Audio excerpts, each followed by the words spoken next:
আমার ভাইরা, আমার বন্ধু রে,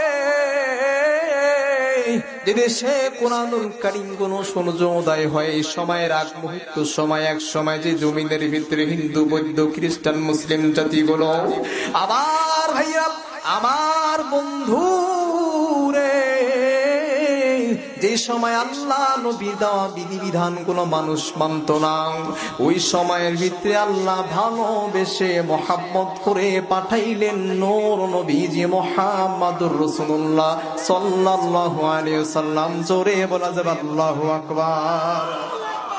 মিলছে মিলছে। সম্মানিত হাজিরিন, আপনাদের কষ্ট হলো?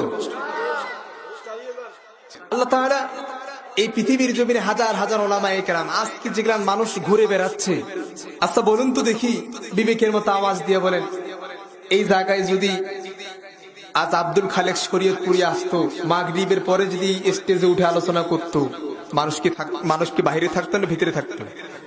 ভিতরে থাকতো না? মানুষ কি ঘোরাফেরা করতো? কারণ আব্দুল খালেক শরীয়তপুরি আসলেই তার সুরের মতো যদি সুরে সুরে সুর মিলে আওয়াজ করতে হবে। রাজি আছি তো ইনশাআল্লাহ?